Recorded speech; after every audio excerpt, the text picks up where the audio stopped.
Hormuz প্রণালী নাকি খুব শীঘ্রই আমেরিকার অংশ হবে। মার্কিন প্রেসিডেন্ট ডোনাল্ড ট্রাম্পের এমন মন্তব্য ঘিরে এবার তীব্র বাকযুদ্ধে ওয়াশিংটন ও তেহরান।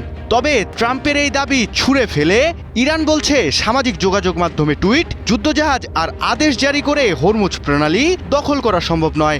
শুধু তাই নয়, সমুদ্রপথ ইরানের ছিল, রয়েছে, ভবিষ্যতেও থাকবে বলে জানায় তেহরান। কিন্তু কেন হঠাৎ যুদ্ধের ময়দান ছেড়ে বাকযুদ্ধে জড়ালো বিশ্বজুড়ে আলোচনায় থাকা এই দুই দেশ? মূলত নিউ ইয়র্কে দেওয়া এক বক্তব্যে পরাশক্তি যুক্তরাষ্ট্রের প্রেসিডেন্ট ট্রাম্প বলেন, ইরানকে পরাজিত করার পর খুব শীঘ্রই হরমুজ প্রণালীকে যুক্তরাষ্ট্রের ভূখণ্ড হিসেবে ঘোষণা করবেন তিনি। এমনকি মার্কিন নৌ অবরোধের কারণে হরমুজ প্রণালীর ওপর নাকি যুক্তরাষ্ট্রের নিয়ন্ত্রণ রয়েছে বলেও দাবি করেন ট্রাম্প। আর এমন মন্তব্যের পরেই নড়ে চড়ে বসে তেহরান।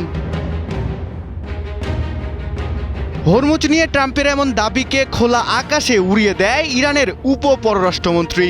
এনবিসি নিউজের প্রতিবেদনে দাবি করা হয়, ট্রাম্পের বক্তব্যের পরেই পাল্টা জবাব আসে তেহরান থেকে।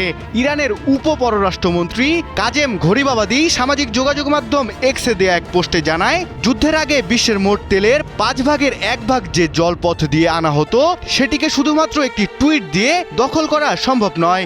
এই প্রণালী ইরানের নির্দেশেই খোলা বা বন্ধ করা হবে।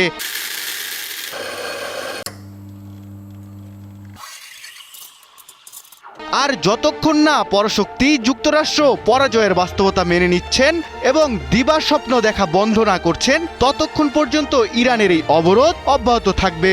শুধু তাই নয়, এই জলপথ ইরানের ছিল, আছে এবং থাকবে বলেও জানায় তেহরানের এই উপ পররাষ্ট্রমন্ত্রী।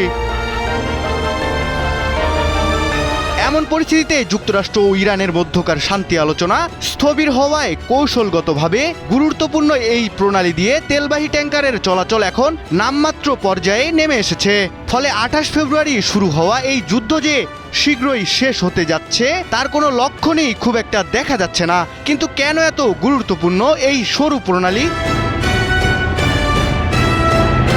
মূলত ইরান ও ওমানের মধ্যবর্তী এই সরু জলপথেই বিশ্বের তেল ও গ্যাস পরিবহনের প্রধান রুট। তাই তো এই প্রণালীকে ঘিরে যুক্তরাষ্ট্র ও ইরানের টানাপোড়েন শুধু সামরিক উত্তেজনায় তৈরি করছে না, এর প্রভাব পড়ছে আন্তর্জাতিক জ্বালানি বাণিজ্যেও। আর এই জলপথ পুরোপুরি বন্ধ হলে তার প্রভাব পড়বে বিশ্বের জ্বালানি সরবরাহ ও অর্থনীতিতে। কিন্তু হরমুজ নিয়ন্ত্রণ নিয়ে দুদেশের এমন পাল্টাপাল্টি বক্তব্যের ফলে এই প্রণালীতে বাণিজ্যিক জাহাজ চলাচল নিয়ে তৈরি হয়েছে অনিশ্চয়তা। তবে গত 17 জুন ডোনাল্ড ট্রাম্প এবং ইরানের প্রেসিডেন্ট মাসুদ পেজিশকিয়ানের মধ্যে 60 দিনের একটি ঐতিহাসিক সমঝোতা স্মারক স্বাক্ষরিত হয়েছিল।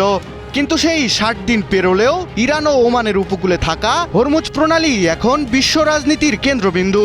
কখনো পরাশক্তি যুক্তরাষ্ট্র দাবি করছে এটি তাদের নিয়ন্ত্রণে, আবার কখনো হুঙ্কার ছাড়ছে পারস্যের সিংহ ইরান। তাই তো প্রশ্ন এখন একটাই, ট্রাম্পের ঘোষণা কি বাস্তবে রূপ নেবে, নাকি পারস্যের সিংহ তেহরানের চ্যালেঞ্জের মুখে আটকে যাবে ট্রাম্পের হরমুজ দখলের শখ? আর হরমুজ নিয়ন্ত্রণের এই টানাপোড়েন যে শেষ পর্যন্ত কোথায় গিয়ে থামে, সেটি এখন দেখার বিষয়।